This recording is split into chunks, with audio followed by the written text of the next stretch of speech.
Okay, on my side. Okay. Live stream. Okay. Live I like that stream. they get permission. I know. The doctor is in. How is everybody tonight? It's Wednesday night. The doctor is in. And I have a fabulous friend on the line with me. Dr. Mo is not going to be here tonight with us. She's actually on a plane. She may come in at the end, but she probably not. But this is my beautiful, beautiful new friend. And I always say that God brings me people that I'm supposed to know. I may not know Yeah. why in the moment, but I always have a reason. There's always Yeah. something that comes up that connects me to people. And this is my new friend, Eureka Cave. And I met her at the Fine Arts Festival, the Harlem Fine Arts Festival on Saturday in New York. And I said, you have to come to the show now because you're so awesome.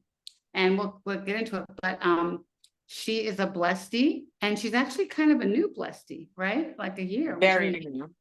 right? And Very new. I actually met her because her doctor is Dr. Vivian B, who's on our medical advisory board, and she's been on the show before. She's awesome. And so we were kind of walking around the archives, and somehow the three of us were like, bam, in the same place. So God was like, sprinkling magic over us. And we had this great meeting. Isn't it so great? Amazing meeting. Amazing meeting. Yep. Every So, time I tell the story, people are just like, no way. right? No way. Like, what? Like, everybody. It's just beautiful. I know. Really So who are beautiful. you? Tell your story. Well, tell us, you want to tell your story or tell you how we met, like whatever you want to, however you want to start. Go for it. Okay, so I am Eureka Cave, photographer, videographer, producer, and recent blessee. Like I really love that label. I've not heard that I kind of made it. cleverness before. My son-in-law made that up, actually. I love it. It's really smart and a great word. I believe words have power.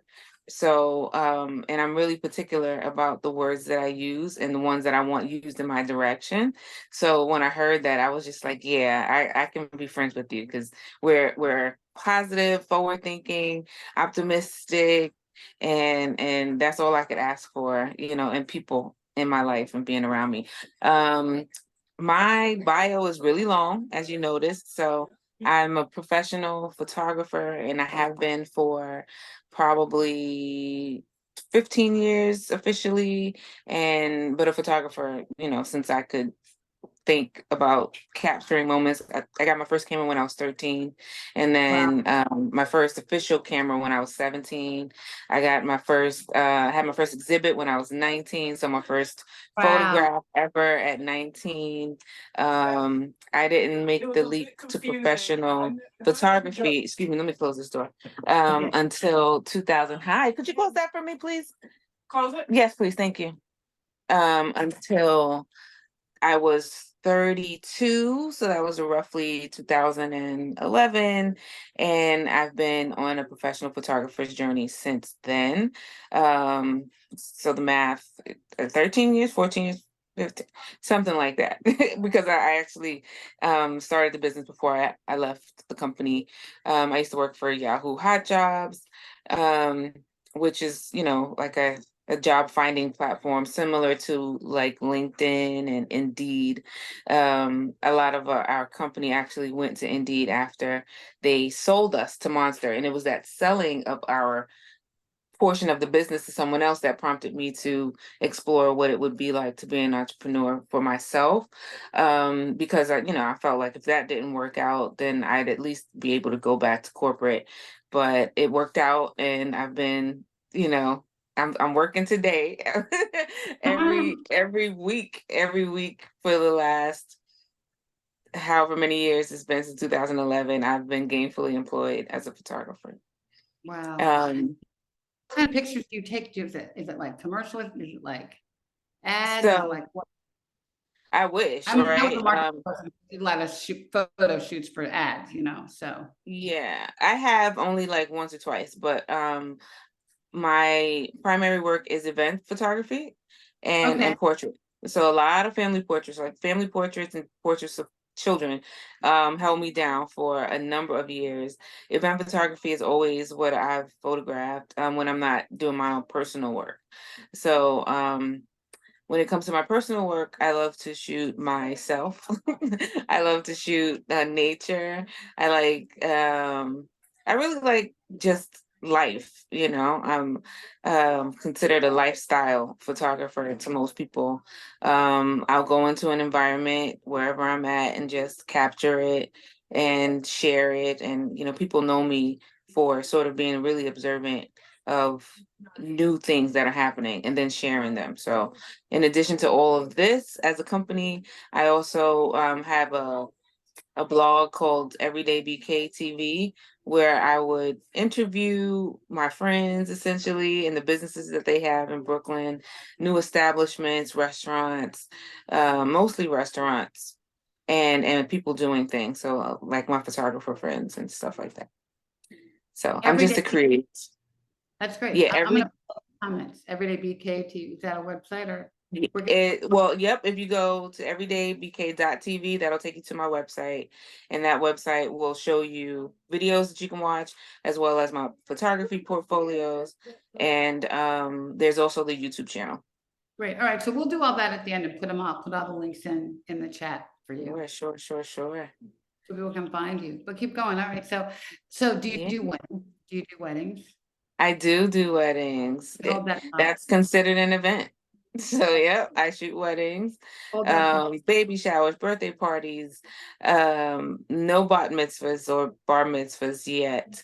Um, and just I'm a preserver of important moments. So since 2011, or no, say 2014, that's pretty much when I came up with that motto, is that I preserve important moments on film and video. So if it's an important moment to you, I photograph it. I love that, she preserves, I'm writing down in the comments, she preserves important moments, I love that. Yep, I sure do. Wow. Like tonight's important moment for my we've been friends now for probably 7 years. This young lady, I just met her shooting at an event at Brooklyn Museum. We kept in touch with each other, and then she started her own gaming business, and now hire me to photograph portraits for them, photograph events for them, make videos. They just landed inside, well, they just got their product in Barnes and Nobles nationwide. So Wow, if anyone wants to find a trivia game for Black History trivia game, they can find that in Barnes and Nobles. It's called Trivia for Us. And yeah, I do that for a lot of people.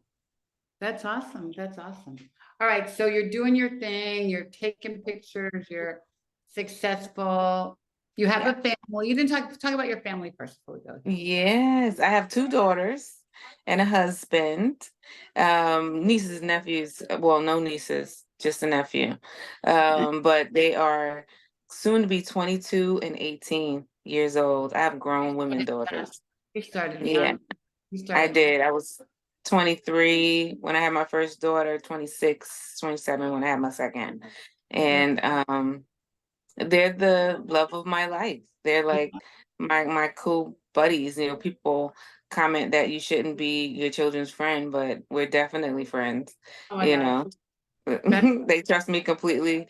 I trust them. Like, you know, I parent them absolutely, but I'm still kind and understanding and compassionate as much as I can be with them. You know, I don't like Hang out with them. authoritative. I'm sorry. You want to hang out with them, right? Well, I want when we hang out to be pleasant. You know, do I want to spend time with them and their friends? Not necessarily, but when we spend time together, we should not be arguing. You know, I've never been one of those. You gotta, you have to kind of people with them. You know, I offer them options and let them understand what their choices mean to their lives, and how to navigate choosing and, you know, deciding how their roles matter to their environments and the people around them, and how that works. And I think that that works for us. That's great. Yeah, My, they're my, awesome. my daughters are 31 and 38 now, and the older one, Oh, my three grandbabies, but we have dates. Like we nice. love, like music has always been like a thing for our family, and like we're always doing road trips to grandparents or whatever. And so we have dates, go to concerts. Like we Nice. went to Anita Baker on Mother's Day. We went to Madonna about a month ago or so. Okay. Then we went to, we have this good friend, who's a singer, and she sings at the Ritz like once a month, and it's like a giant dance singing party. So we go to her Nice. party like almost every month, and so we just go out on dates and hang out and dance. And That's fun. yeah, so we're not doing stuff. That's really fun. Yeah. I love it. I love it. Yeah, I think well, thanks to you, I actually said that if I sell something, I'm going to take my daughter to the Usher concert. So thank you for Really? that. We're gonna go get to see Usher. It was so good. I Really? went by myself. I was in Vegas on a business trip. I went there to give a speech about breast cancer at Okay. this community center, and I said, you know what? I'm gonna go see Usher. And I Nice. went, paid a lot of money for the ticket because it was like the last minute, and I Yeah. went by myself, and I had the best time ever. And my friends were like, you went to Usher like without me? I'm like, By yeah. yourself, right? I had such a ball. I danced. I was surrounded by women. It was all women, like women, or like it was all women celebrating their birthday or the bridal shower or whatever. Like it was like a girl fest. Yeah, And yeah. so good. He was so good. I mean, you think the Super Bowl is good? It's amazing. It's like the Super Bowl on steroids. It was so good. He I just can't it was like a lot of, you're gonna love it. You're gonna love it. I can't wait. I can't wait. And I feel like it's in June, so it might be around my birthday time. So I'm really looking forward to that. Cool, cool, cool. Yeah, yeah, yeah. Thank you, All right, Steve. Thank so you're doing, oh, well, honey, hey, I'll buy more. And hopefully we'll sell some art today, right? you. That'd be fun. So one of my best friends, actually, our fathers went to junior high school together, so I've known her since ribs, since babies. And she's a collector of art. And I want to Mm, introduce you to her. Her whole, she has two houses. She's a snowbird, so she lives in DC in the summer, Sarasota in the winter. And every wall in her house is covered with art. oh, And beautiful. and she always says, you know what? She doesn't have kids. She's like, these are my children. This is my investment. Like I make investment, something I can put on my wall and look at. Yeah, Buy more art from her, but you have to meet her. But she really believes that it's art is life and art is healing. it So let's is. talk about that. So you're doing your life, you're doing your photography, you got your kids, you got your husband, you're living your life, then bam, what happens? Bam. Bam is right. Well, actually, it wasn't bam. It was like a slow tick, tick, tick, tick, tick. Then a little bit of a boom. It was something that I kind of lived with for a long time. So probably around the age of 35, I start to notice that I had a little dimple in my what is this? My left breast. And so I'm of the mindset that I could heal myself. I'll just change my diet. I'll just work out. I'll just do all the things that you need to do to heal yourself. And but I will say I did have a little bit of an issue with anger. However, I did as much as I could. And over time, it just got deeper. It got a little more pronounced. And I was just like, I would talk to my friends about it and they'd be like, you should go check that out. And I'd be like, okay, but I was very fearful. And then time passed, You were time passed, and passed. afraid to go check it out? You were afraid? Oh, I was so afraid. I really was aware of the potential and possibility of breast cancer. And, I was just like, I don't want to go through that.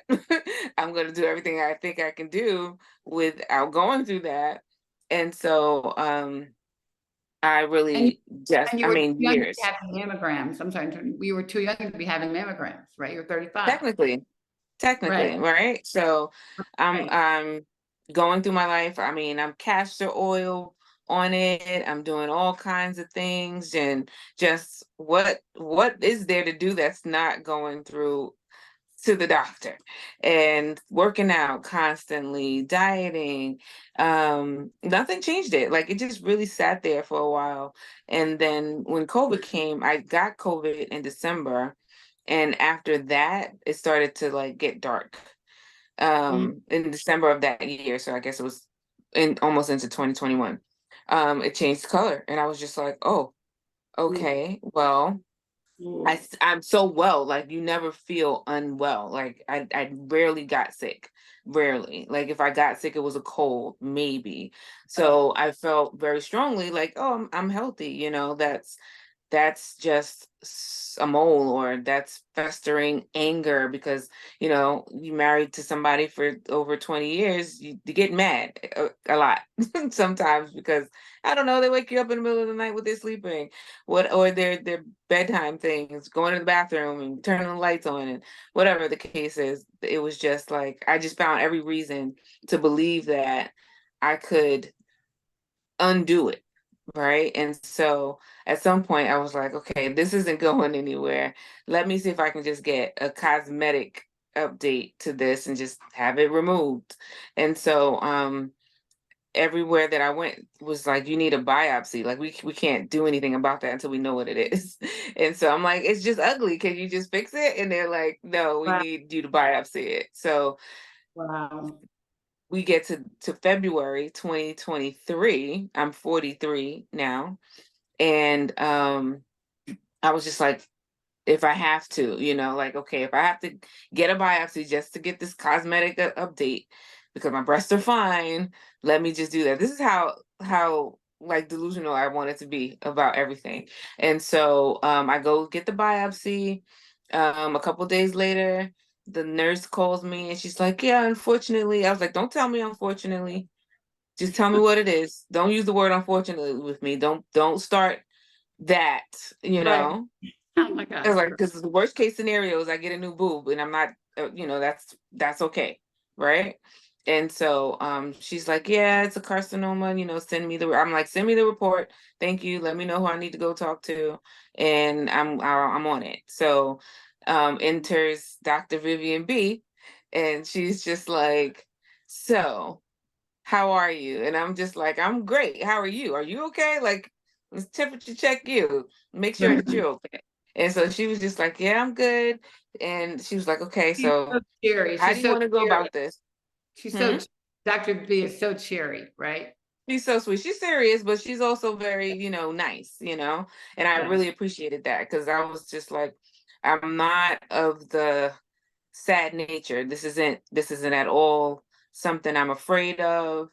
This isn't something that I feel like I need to be felt sorry for. So Right, right, please don't take that position with me. Straight out the gate with everybody. Like, look, I'm not scared. Don't try to scare me. right, And right. so she's asking me, well, she's telling me, I was like, okay, you tell me what you think this is, what you think I need to do. I'll tell you what I want to do, and we'll take it from there. And so she's like, full mastectomy, arm sleeve, uh estrogen suppression therapy. And I'm just like, what? Like, are you serious? The whole boob, the whole thing? And so she was just like, yeah. And I was just like, no, we're not doing that. I was just like, listen, my nipples are fine, my breast is fine. We're gonna take this thing out and I'm gonna go about my life. And so she's like, are you sure? And I'm like, absolutely. And so she goes, okay, well, that's my plan. She's like, if the plastic surgeon feels it confidently that she can reconstruct without a full mastectomy, then I'll do the lumpectomy. And I was just like, great, because that's what we're doing. So I went to the plastic surgeon. She checked it out. She was just like, oh yeah, that's nothing. We can, she's like, might have a little divot there, but worst case scenario, it's just a little dimple. And I was like, perfect. I had a little dimple for all this time. Can't get any worse than And that. she's been here for 8 years. Oh yeah. Yep. Okay, just checking. So yeah. So I was there all that time. Mind you, I'm good. When I tell you physically, I was avid in the park, like just up and down these stairs in Fort Greene Park, just active all the time.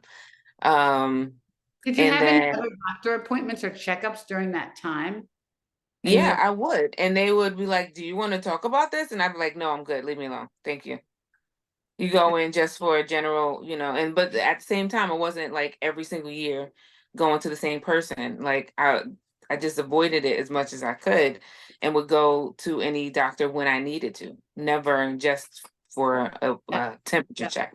Okay. So once we got the clearance from the plastic surgeon, we do the lumpectomy surgery, go get a checkup from Dr. B, and she's just like, okay, you're good. Like, see you later or never again. And I'm just like, bye. And so even in like May, so if I had my lumpectomy surgery in April, by May I was starting to have a little bit of a backache, and I was just like, this feels different. I know what sore muscles feel like. This doesn't feel like sore muscles. And so um I I'm texting Dr. B like, yo, my back is killing me. Like, I don't know what is going on. I'm doing all the things that I can imagine doing: hot packs, cold packs, resting, stretching, massages. I'm doing everything and nothing's relieving my back pain. And so she's like, okay, we got to test you for metastatic disease. And I'm just like, oh gosh, here we go again with these tests and these words. Like, why are you trying to scare me? And so But go like back, I go go to back. Dr. B. Did you have a PET scan when you had your surgery? Did they do a PET scan They did not do a PET scan, or right? I MRI? didn't have I got no MRI, no PET scan. I had a mammogram, but no MRIs, no PET scans. So um it it wasn't something that, came about until after I started complaining about back pain. So I go to my general well care physician, and they're like, "Oh, you should talk to your cancer doctors, and we'll set you up with an MRI, and and then physical therapy for your pain, and then that should be okay, right?" And then the doctor and the nurse talk to each other about this plan, and then they just leave the room. Like, they don't say, okay, Miss Kate, we'll see you in another 6 weeks, take care, have a great night. They just leave the room and don't come back. And I sat in the room for 35, 40 minutes before I was like, are they not coming back? And so because they didn't come back, I left the room, and the nurses are putting on their coats. It's like 5 something, 45, almost 6 o'clock in the evening. And I was like, okay, well, so where's the lady that I was just talking to? They were like, oh, they went home. And I was like, without giving me, that little piece of paper that they give you that just talked about everything you discussed and what your next plans are. They didn't give Right. me that. So this random nurse went and got it for me off the printer and gave it to me. And then I was just like, oh, okay, so I'm not going back to them. And I So want a the second doctors opinion. walked out and didn't come back? Yes, they did. The- WTF, wow. And I was just like, did I miss something? Like, I was really confused because, like, I was just like, wait, I why aren't they coming back? Like, I was Right. I was genuinely confused. And they didn't even So do a cancer treatment. They said get physical therapy for the physical pain. therapy and to talk to my cancer doctors, right? So it's like, okay, no problem, I'll go talk to them. And I was eating ibuprofen. Like, it was just, I had to take it so much because it hurt so bad. And then I go to the emergency. Well, I go to Dr. B because they were like, we're gonna, test you for metastatic disease. And I was like, is this a blood test? Please let it be a blood test. I don't want any more mammograms, those things. Like, they really tried to contort my body just to get Right. a reading somehow. And I was like, I don't want to go through that again. And I was afraid of biopsies again. I was like, oh, no more needles. Let's just take my blood. And she was just like, we can do that, no problem. And so they were having a meeting at the time that I came in there. And I was like, listen, I just need some ibuprofen right now because it hurts. So I go downstairs, and I'm in the emergency room for 6 hours waiting just to get seen. And so I was just like, okay, I don't care for this establishment and what they're doing. So I'm not coming back here. Let me go get a second opinion, and hopefully um they're gonna just tell me I sprained something working out. Right. So And you're still in pain. And you're still in and I'm excruciating pain. still in pain, and like I said, eating ibuprofen every 2 hours. And so I decided to go to Memorial Sloan Kettering because my godmother's sister had breast cancer, double mastectomy, like 15, 20 years ago. So they were really confident that I would get good care there. So I go to them, they do the MRI, and they're like, um, you have to come in right now. And I was just like, why? I was on my way to go get acupuncture because you know me, I'm still not trying to hear that Right, right. that nothing anything's wrong. So I go and so if I got a MRI, a PET scan, both of them on a Thursday, they were calling me by like the following Wednesday. And so they're like, you have to come in. And there was another thing. I was like, how could the weekend pass and 5 days pass if it's an emergency? So they're like, come in here right now or tomorrow the latest, but no further than that, because whatever you got going on is concerning us. They Yeah. use that word a lot. And so, and as bad as it hurt, I was like, listen, are you gonna do anything for the pain? Because at this point, if you're not gonna help me with this pain, I'm dealing with whatever I gotta deal with the pain, because that's what's important. And they're like, yes, the pain will be something that we'll help with. Then, so I go, oh, sorry, I missed the point. In the MRI, the report was bone metastasis, and I had a stage 2 spinal cord compression, like a tumor on my spine, about to press into my nerves and, you know, obstruct the way I walk and things like that. And it was already really hard to just stand up from a sitting position and sleep. Like it was just really, really bad. And so I go to them, Let me stop you they one give me, second. Um, I'm sorry. so the doctors that walked out of you, just Yeah, walked, I haven't seen them since. what color were they? They were palm colored people. Yeah, they were not black women. Got it. Okay, just checking. Okay, keep going. So I went to I went to Memorial Sloan Kettering, and like my biggest fear was chemotherapy. Like, you know, I just didn't want that experience. And they tell me, okay, you have tumors in your spine.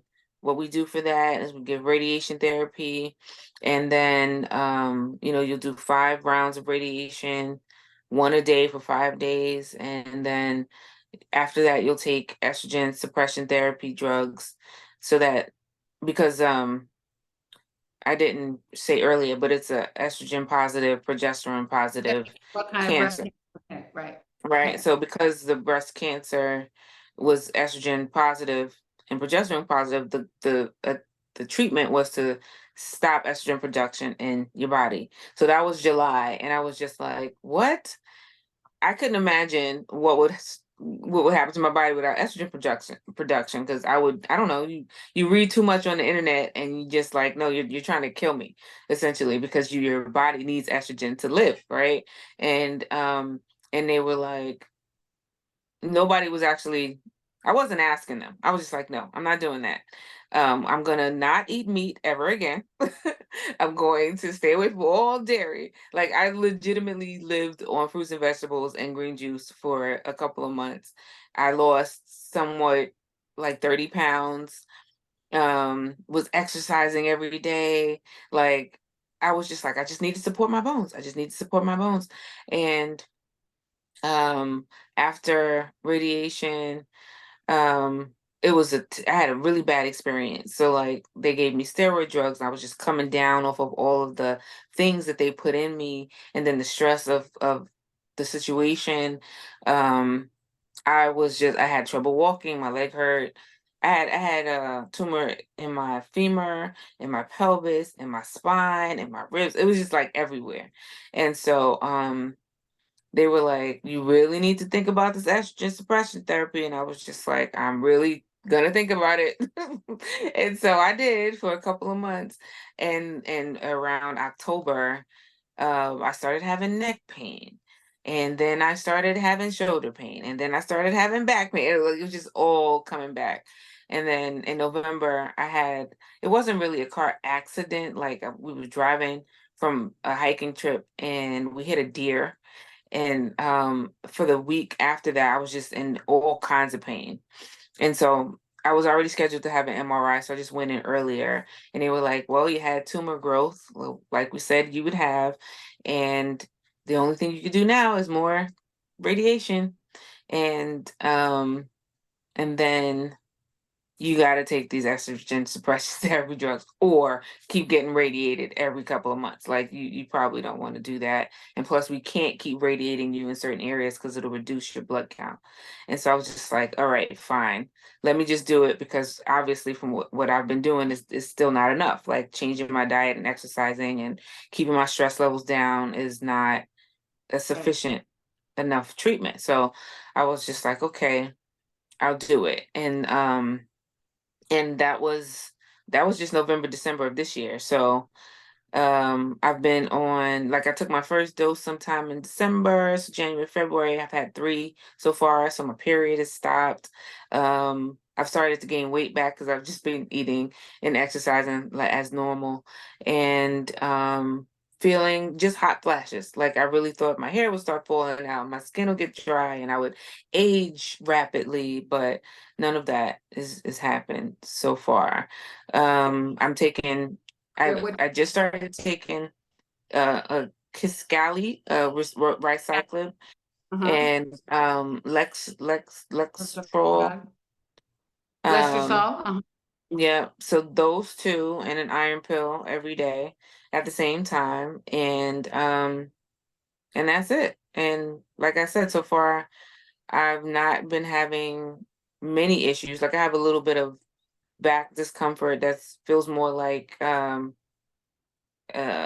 tightness from sitting for too long, but nothing like the pain that I've been having prior to that. So I feel really good about finally, not being so resistant to the treatments, and and that's it. Like it hasn't obstructed my thinking. I can still see and carry my camera and be creative and hang out with my family and eat food. Like everything that I was altering to try to um heal myself was actually kind of hurting me more than I realized, because nutritionally it wasn't enough in terms of minerals and calories, and just what your body could use to support itself was too little. So Wow. yeah, I'm in a lot better shape now, physically, emotionally, mentally. I'm working on my sex life, quite honestly, but that's about it. And that's a very small thing in consideration to That, that's from everything the else. drugs. That's from the drugs. You know, I wish Dr. Mo was here because she has a lot of talk about that. And so you can need to call her because she has lots of solutions for the sex thing. Yeah. She's Well, like, I just need somebody to have it with. My husband is like, look, no, I don't know if if you're ready yet. And I'm just like, what are you talking about? I am. Don't, he's just like, okay, wait, just wait. But like I said, that's the husband and thing is a whole nother show. That's a whole okay, nother they have a hard time with this cancer thing. But so let me just break this down. Okay, you just dropped a load of stuff here. All right, so so much stuff. so much stuff. Oh my gosh. So I wish Mo was here because she'd be like all over this. But so basically, you refused treatment. And it's funny because what you're doing is what Dr. B recommended when you first went to her, right? Yeah, yeah. And And that was part of the story when I was explaining, like, I didn't listen, yeah, and this is what yeah, happened to me. right. But Mhm, I mean, mhm. I think what's cool about what you did was you denied cancer. Like, wait a Yes. minute, Mhm. I'm denying that this is happening in my body, you know? Right. Which I think on one hand gives you a great attitude, but on the other hand, it could make you sicker, which I think is what it did. And could you have prevented bone mets? I don't know. Who knows? Right. But it Mhm, is what it is, and you're dealing with it and you're living with it. But I mean, you probably are going to be on medication for the rest of your life. But mhm, we have lots and lots and lots of drugs for the breast mhm, cancer. You have, if they're good ones, you mhm, know, this one has many, many, many drugs, many solutions for it, and mhm, you're gonna be fine and be healthy and be able to do all the things you want to do. But I think that mhm, at some point, cancer just wins with black mhm, women. Like it's just, mhm, it's a horrible disease for us, mhm, different mhm, disease. So, but I think all you can do is what you're doing take the treatment and Hmm. fight like a girl and live your life and do all the things, you know? Yeah. And I think, you know, it's amazing. You're amazing. So, Yeah. Thank you so much. And the perspective that I've gotten on the rest of my life part of all of these solutions is that it won't be like next month or a year from now. It'll be several years from now. And I think things will still improve with treatments, and yeah, it might I it and do. it and also like maybe because of my age and maybe because of the quality of health that I have, that I'm not having a terrible experience. Like everything that I've read about what's possible to happen with these drugs so far has not happened with me. And I'm just like, okay, I think I'm helping myself by having a positive attitude about it, doing as much as I can for my health, and letting these solutions do their work in Right, me. right, right. There's Yeah, and then not like feeling bad about it, being resentful or remorseful that I decided to do it, because for a while um I was really hard on myself just about getting to this point, thinking that there was something that I did wrong, because I was the person in my family who was all about the health journey. Everything there was to know about maintaining your good health was my lifestyle. Like I was the one telling everybody to drink water, put lemon in your water, make sure you get 8 hours of sleep, and just everything. And no, well, I have a cousin who actually also got breast cancer, and at the same really, time, yeah, she's maybe a year younger, maybe 2 years younger than me. And and at the spot where she had it, she had to do, well, she opted for chemotherapy, and maybe will need a mastectomy surgery as well. But I haven't had an update from her in a couple weeks to know what the results were.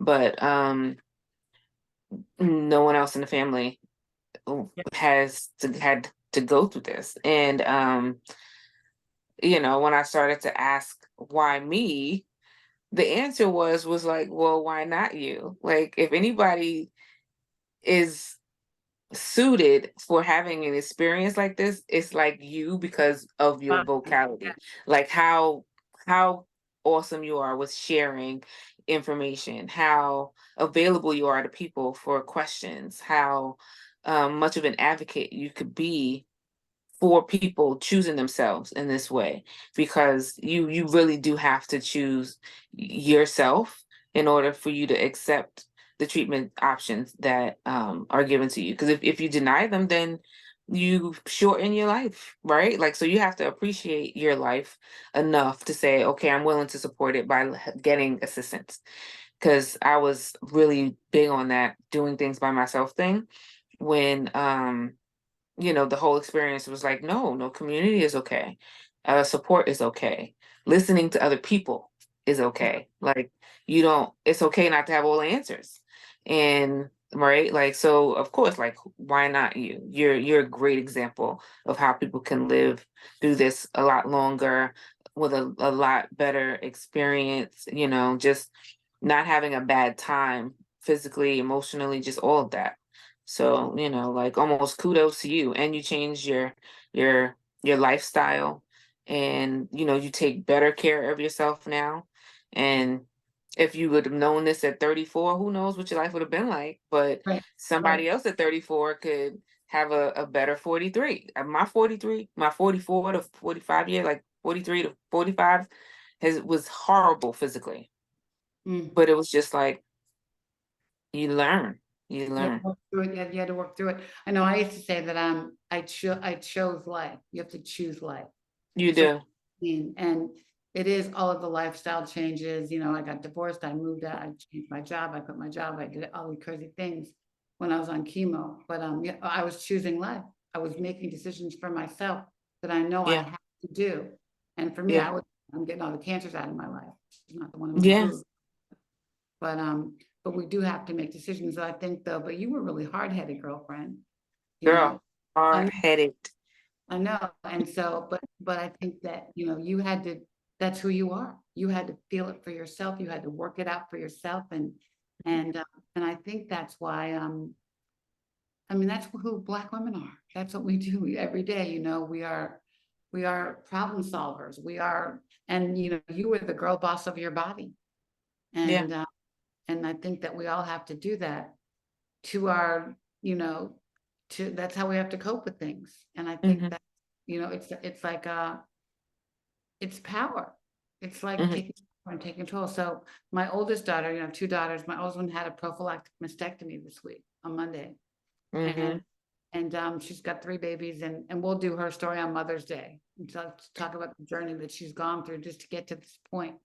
Yeah. But Now, prophylactic, could you just educate me a little bit more on that? yes, so that like what Angelina Jolie did. So basically Okay. she does not have cancer. She Uh, she did it because I had cancer, because okay. my mom had cancer, because my mom's aunt had cancer. We have 3 generations, and my dad had colon cancer. And so Okay. she had a risk assessment at 38 and found that she had a 37% risk of getting cancer in her lifetime. And Okay. then as she went through the process of the testing you have to go through to get ready for a mastectomy, she had an Hmm. MRI, sonogram, whatever. They found 2 benign cysts in her left breast. Hmm. And kind of how I started 15 years before I had breast cancer. Hmm. So she figured that out. And then one of her best friends at 34 got breast cancer. And so she's like, okay, I'm going to take control of this. I Yeah. don't want to get it. I'm doing it. And she did it on Monday. So she was very Okay. brave to do it. But she was a girl boss. Okay, what can I do to be the CEO of my own life and take control of this nasty situation? Hmm. Okay. But Well, kudos to her. Happy healing. yeah, Um, and if that's the level of like discomfort and healing that you have to go through versus something much worse, then right, it's right. it's the decision that you make, right? Yeah. A decision and you do it and you kind of, pay the price. Yeah. Yeah. So let's talk about art. Yay. I'm gonna show what I bought from you. Here to help you. To help me get this in frame. Yep, just back it up just a tiny bit. Yep, right there. It's good. Yay, that's me. So show it to you. So this is called Isis in Ukaipa. And um the story is it's kind of long, but it's basically a selfie image of me against a photograph of the sky in Yucaipa, California, where my aunt resided. She's since passed on, but I was raised in a family of evangelists and ministers and pastors and deacons and church folk, and found a very like a not a disconnect, but I was very rebellious, just with this like hard-headedness of me. I basically gravitated toward this more sensual expression of womanhood more than one that's covered. But, not that this was an intentional image to say, okay, I'm going to show myself on one side and hidden on the other. Like it was genuinely just a sexy selfie photo to begin with. And then as I keep these images. Um and I was asked to be in an art show where I was really like not sure what I wanted to submit, but they were definitely going to be pictures of skies and trees because that's my thing. I love skies and I love trees, and I had such a beautiful collection of them. And then during my hospital stay, during one of these rounds of radiation, I was just like, you know what? I think I want to put myself in the sky. I don't know how. I actually wanted to somehow be the sky, like have the outline of my body be clouds or something, but really didn't have the time to figure that out. So I was just like, let me start here and at least start by putting the image of me in the sky, and then I'll work out how it's gonna go later. And so once I got myself in the sky, I was just like, oh, make this background dark. Oh, do this contrast thing. Oh, put a star over this. And so it wasn't until it was done that I was just like, is this the same breast that I had operated on? I was like, oh wow, look at that. It doesn't even look the same anymore. And so I was just like, this is beautiful. Like I love it. And the name Isis and Ukaipa, like Isis is, I'm sure there's a long history that I don't know all the full details of. I think it was like an Egyptian goddess, but my relationship to Isis is the connection to Jesus. It's like I read an article some time ago that said Jesus could have been a woman. Like when you think about all of the magic that came out of the Christ stories, the reality of it being a woman and not a man to have make these things happen was a possibility. And so for some reason, the colors in the image just reminded me of the cloak that Jesus wore or Jesus has in the image of Jesus being the same color. And it was just like, okay, Isis is the name, Ukaipa is the sky. So Isis and Ukaipa is the name of the image. And it felt really artistic and like a piece of art. And I was like, this is it. I love this. I'm sorry. It is a piece of art. It's beautiful. Thank you so much. Kind of, you have the light coming out of the boob. It's like, so Right. can't really see it. So we're gonna post, Right. we're gonna put a picture of it on our Facebook page so people can see it really better. Awesome. Another thing about the body is I've always felt like the breasts were sort of receivers for your environmental information. So like you can go into a place and not know why you're getting the vibes that you're getting. Like, can I trust the people around me? Are they good people? Are they bad people? Are they good for me? Are they not? And your breasts being sort of like, those antennas that do the searching for the area around you. Like a gatekeeper kind of maybe saying, Gatekeeper, feelers, like I always felt like we were made to cover them so that we didn't really exercise the strength and the ability for our bodies to do that for us. Like man figured out that, oh, women are super in tune with the world around them through these channels. So let's get them to cover them up so that they can't, one, know what we're thinking, because somehow or another, I don't know, you just start to, hello? Sorry. You just start to, I don't know. I'm just an imaginative person. And that was just some of the stuff that I came up with throughout my life that I've thought of when it came to, the human body and why we have the things that we have on them. So, and well, this yes. piece also is one of 6 pieces, right? Yeah. It's Do they? 6 pieces. Okay. Hector, hi, Hector. You need me to go? Yeah. Yeah. I can wrap up? Yeah. Okay. Yeah. So I'm Okay, getting kicked yeah, out. that's okay, that's okay. No, I think can we just tell people how to reach you? I put your website in the chat and Okay. how can people reach you and see your art? And I put your Instagram in the comments too. What I will do this weekend is create a deck of the images so that they can see and know the specs, know the name of them, and then how to contact me for sales. Because I don't want it like available to make copies of, so I don't want them on my website. So I'll have a space for them to reach out to me so that they could get this deck personally and be able to decide, which piece works best for them. Great, so if I'm only anybody, gonna make 5 of these in my whole entire life. wow. So, yeah. Yeah, everybody knows how to reach me, Ricky at Touch, bbca.org. So just reach out to me and I will connect you to our precious Urela. And I think, as a survivor and, an advocate, I do have to say that everybody has to make choices for themselves. But we do know that early detection saves lives. We do know that you may be in a different situation had you checked this out at 35. You know what I mean? When Yeah. you first, and but we all have to make choices for ourselves. And I think we're all taught or all like learn differently, think differently, and deal with life differently. And this Absolutely. your path is your path. It's what God has for you. What God has for me is different from what God's has for me. So I think we all just have to know that. And we know though that if you do get screened, and we know that Black women are getting breast cancer at 35. You know, Mhm, under mhm, 35 get breast cancer at twice the rate of white women and die at 3 times the rate. And mhm. if you would have more information about even about breast cancer at that age, maybe you would have acted differently. Who knows, right? Right.